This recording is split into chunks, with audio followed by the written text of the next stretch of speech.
Time for the Capitol Report with Pat McGuigan of CapitolBeatOK.com. Pat, lots to talk about this week. Let's talk about the Republican National Convention. Start with Tuesday night and Ann Romney's speech. Coming off of that speech, what impact do you think the candidate spouses will have on the race?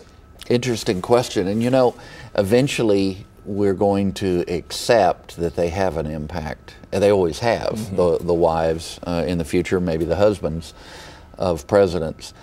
And eventually it won't be something, you know, we try to overanalyze too much. Because if you stop and think about it in the modern era, we almost have to stop talking about traditional first ladies, don't we? Because we've seen that model, but all the way back to Eleanor Roosevelt. You know, you had very assertive and involved on the policy side people. And then there were other folks, other women who were involved in different ways than an Eleanor Roosevelt, who was absolutely on policy issues a partner.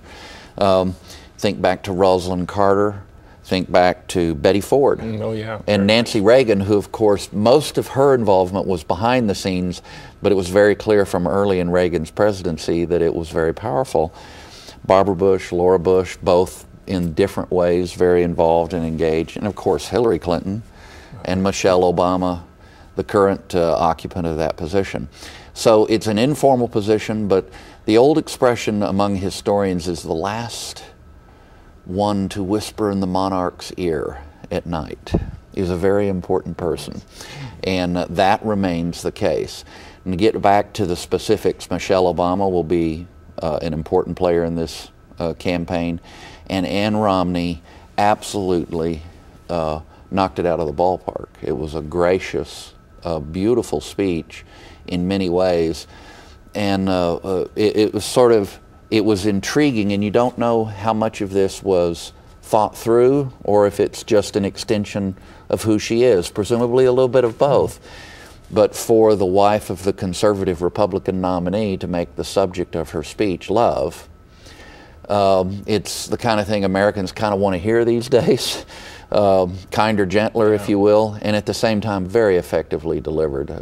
I thought it was magnificent, and it's a preview, no doubt, of what's to come. So what actual pull, though, will she and Michelle Obama have with voters? I think they'll have some. I think the voters look at the candidate, but then they look at who's around them. As you remember from the past, sometimes a campaign manager or an aide can become a big issue. Right. Sometimes a spouse can become an issue. I think in both of these cases, the spouses will be pluses for both candidates. So the real question becomes Obama versus Romney. Okay. All right. The convention itself, how did it pull together? Did it pull together the Republican base? I'd say, I think that 90% of what they needed to achieve was achieved. So you might give them an A- or a B+, depending on whether you use a traditional grading system or the 10 points at a time. The Ron Paul element, some I think are united behind the candidate and some aren't, frankly, and that's going to be a concern for the future. You're seeing that play out in states like Iowa, where the Libertarians did get a ballot line, and in Oklahoma, where the ballot line was taken away from Americans elect. As long as the party cuts taxes, reduces spending, and avoids foreign entanglements, they'll make the Ron Paul people happy. Now, I'm chuckling because that's hard to do in the modern era, those three things, or any one of them, let alone all three. It's going to be tough, but not impossible.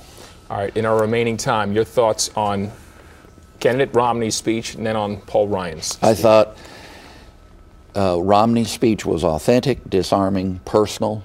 These are the kinds of words I've written down. Measured, disciplined. It was very disciplined, and yet it was reflective. I think he was sharing his heart. They said, and I kind of tend to believe it, that he actually wrote a lot of that, and he keeps a diary like Reagan used to, apparently, and distilled a lot of his impressions from the campaign into what we saw. It was not the speech the pundits expected, but the pundits don't matter. What matters is the voters. And I'm sure there was even some data behind how the Romney people decided to approach the speech. It was a good speech for what he needed to do. Paul Ryan?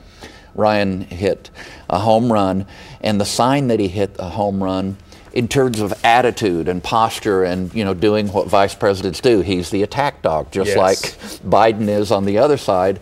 He did that.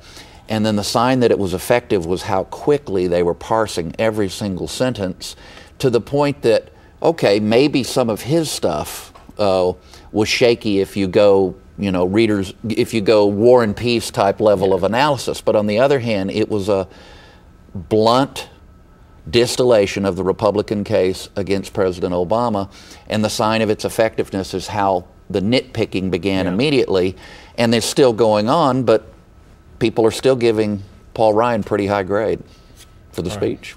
You can read more about these and other topics at CapitolBeatOK.com. Want to talk about the Democrats next week? You will do that. For Pat McGuigan, I'm Alex Cameron.